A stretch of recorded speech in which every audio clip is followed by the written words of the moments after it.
A paz do Senhor Jesus a todos, mais uma vez, nesta oportunidade de meditar na Palavra de Deus.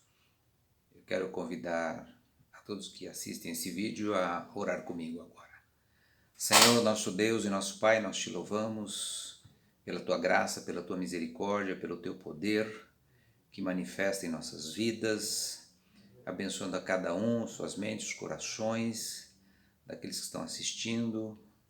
Abençoe nossas vidas, Senhor. Que a Tua palavra nos exorte, nos console, nos admoeste, de forma a aplicar os nossos corações à Tua vontade. Obrigado, meu Deus, abençoa o Teu povo, em nome do Senhor Jesus. Amém. Muito bem, nós vamos falar hoje sobre liberdade ou prisão. Esse tema está embasado no Evangelho de João, no capítulo de número 8, verso 32 e 36. São dois versos bem conhecidos, mas vamos repeti-los aqui. João 8, 32 está escrito: E conhecereis a verdade, e a verdade vos libertará. Em João 8, 36 está escrito: Se o Filho vos libertar, verdadeiramente sereis livres. Então, esse é o tema. Jesus estava no Monte das Oliveiras e ele desce, vai até o templo, começa a ensinar, quando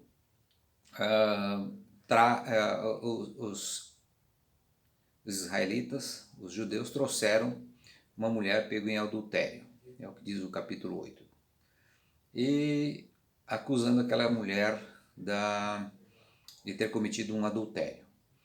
E ao submeter a apreciação de Jesus, Jesus não respondeu num primeiro momento. Quando ele responde, por ele insistir, ele disse: aquele que não tiver pecado, atire a primeira pedra. Muito conhecido isso. De forma que Jesus então observou que todos eles foram embora, a começar pelos mais velhos, depois os mais jovens, e só ficou a mulher. E aí aquela mulher foi livre do seu pecado. Quando Jesus diz assim: mulher, cadê os teus acusadores? Ninguém te condenou? Ela disse: não, Senhor. Então também eu não te condeno. Vá e não peques mais. Ou seja, ela ficou livre daquela situação e, consequentemente, recebeu uma admoestação para também não pecar mais. Então essa história, que é verdadeira, é a palavra de Deus, é um relato acontecido com Jesus e aquela mulher e aquele povo, nos remete a isso aí, né? Nós temos o arbítrio de escolher. Na quinta-feira passada nós falamos sobre morte ou vida, Deuteronômio 30:19. Hoje a gente está falando sobre liberdade ou prisão. E quando nós pensamos em liberdade ou prisão, nós pensamos em alguns casos ocorridos na Bíblia que nos remete a um confronto com as nossas atitudes, né?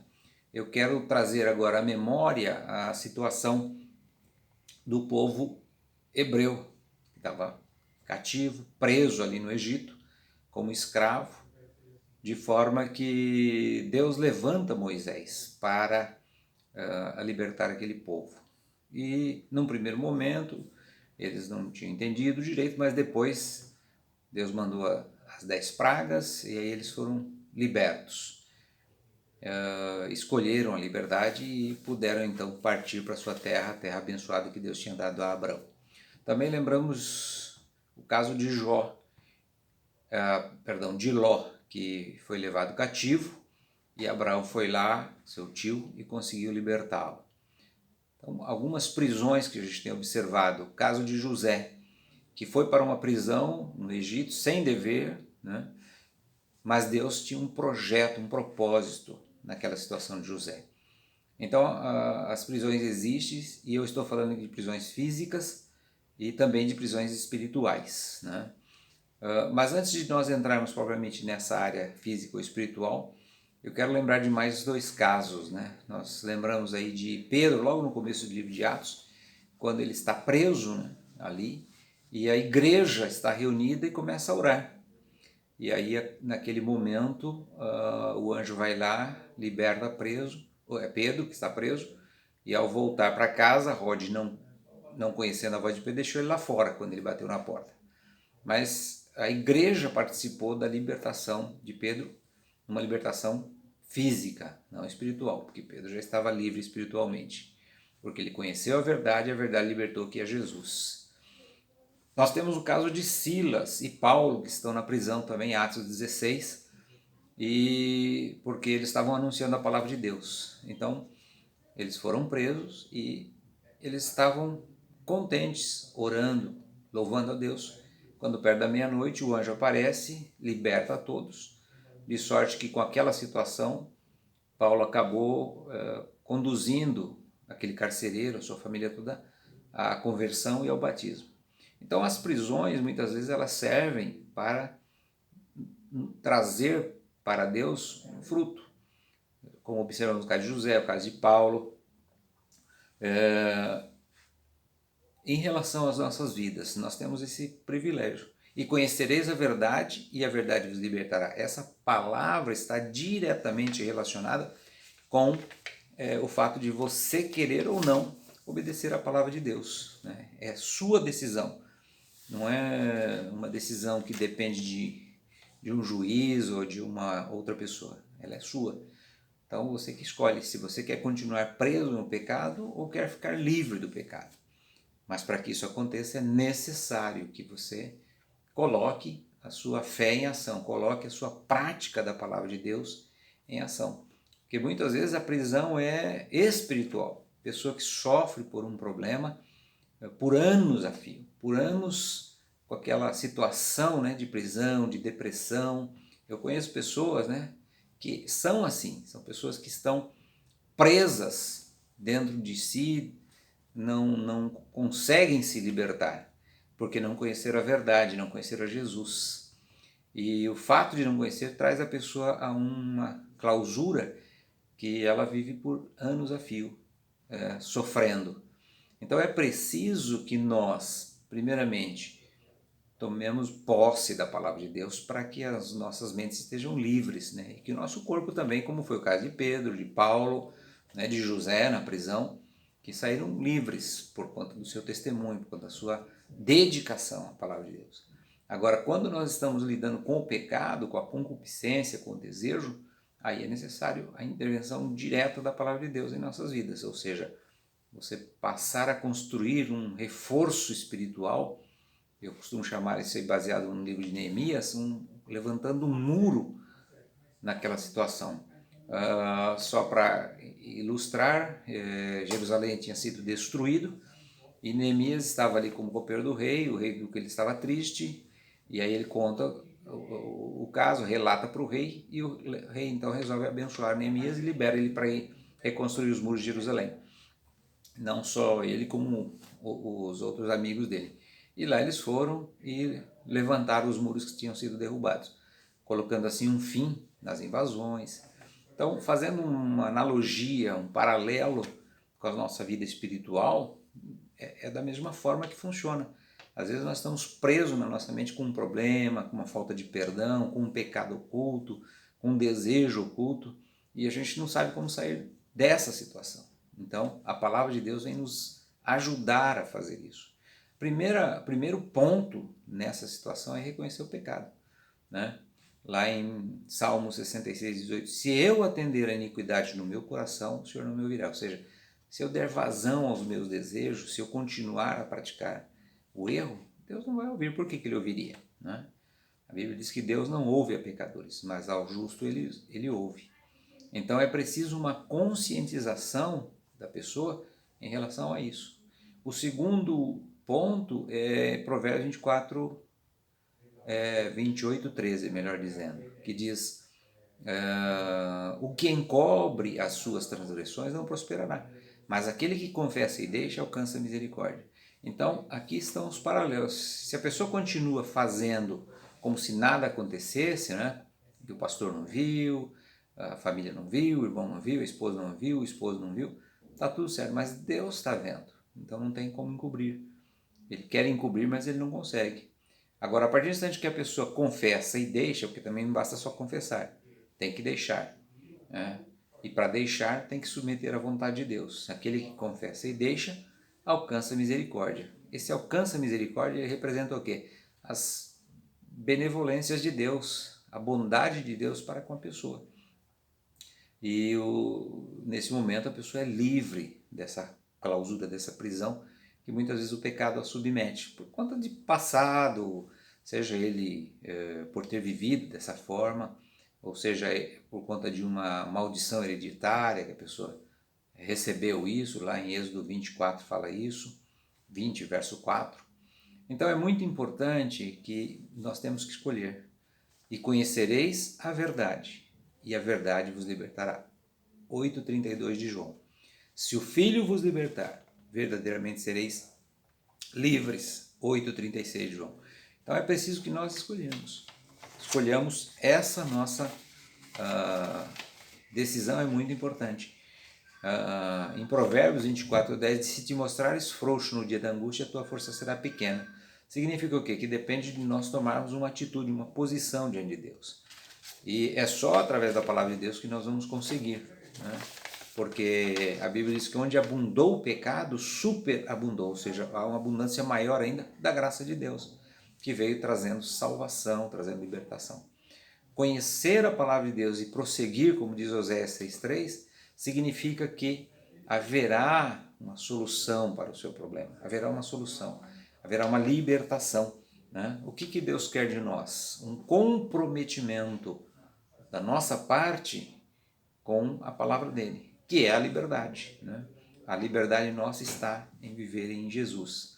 E o texto de Romanos capítulo 8, verso 1, diz assim: portanto, nenhuma condenação há para os que estão em Cristo Jesus, que não andam segundo a carne, mas andam segundo o Espírito. Ou seja, é uma situação que a pessoa vive baseado nos seus atos, né? Se eu quero continuar em prisão, eu continuo praticando os desejos da carne, os atos concupiscentes. Se eu quero me libertar, eu vou para a palavra de Deus, me submeto a minha vontade, os meus pensamentos à vontade do Senhor Jesus, na pessoa do Espírito Santo, que é o nosso Consolador, que é a pessoa da Trindade que está no mundo atualmente, né? Porque Jesus veio, viveu uma era aqui, 33 anos, e ele foi crucificado e ele foi e mandou o Consolador, que na verdade é ele mesmo na pessoa do Espírito Santo. Então é muito importante nós tomarmos essa posição diante de Deus, né? Uma posição de filhos de Deus, não uma posição de uma pessoa qualquer. Então quando você encontrar alguém que está numa situação de depressão, né, tem que levar a palavra de Deus para que ela seja liberta, né? E se você está atravessando uma situação difícil espiritualmente, fisicamente, é hora de colocar em prática a palavra de Deus, né? Conhecer a verdade é conhecer Jesus.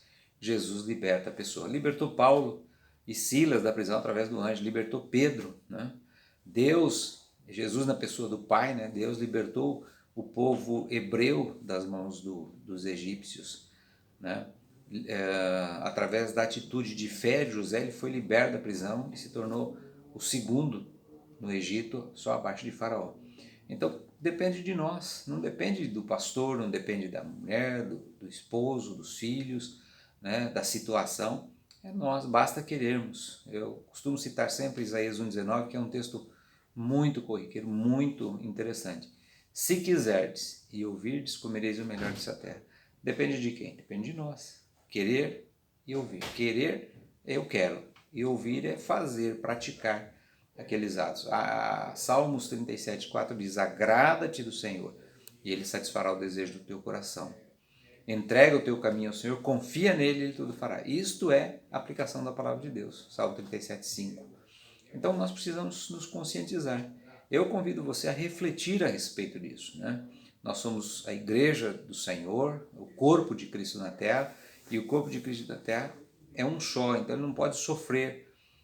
Se ele está sofrendo, nós devemos estar clamando, orando, como fez a igreja ali quando Paulo estava preso. E eles de contínuo orando à noite, Deus libertou. Então Deus tem um projeto em nossas vidas, mas Ele quer que nós aprendamos essa máxima, né?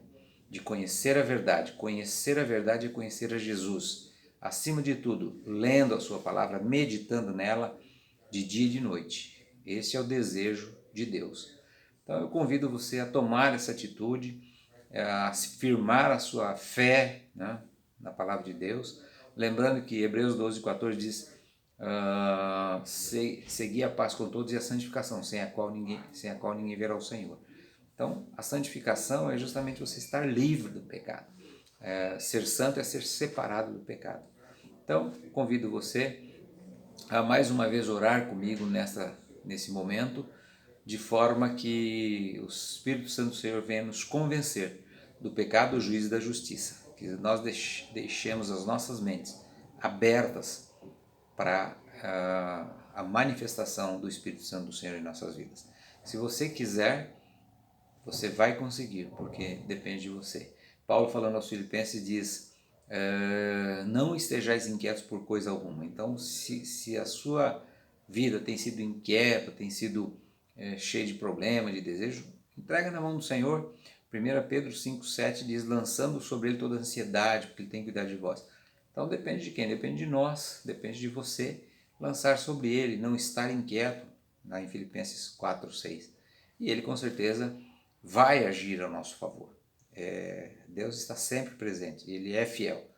A gente ouve essa frase e lê essa frase a todo instante, porque ele verdadeiramente é fiel. Nós muitas vezes falhamos com ele, mas ele continua fiel.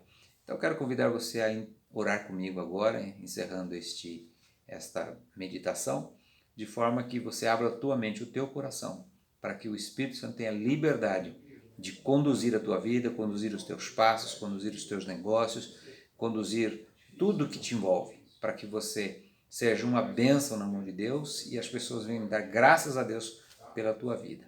Então vamos clamar a Deus nesse momento, dizendo a Ele quanto nós o amamos quando respeitamos a sua palavra.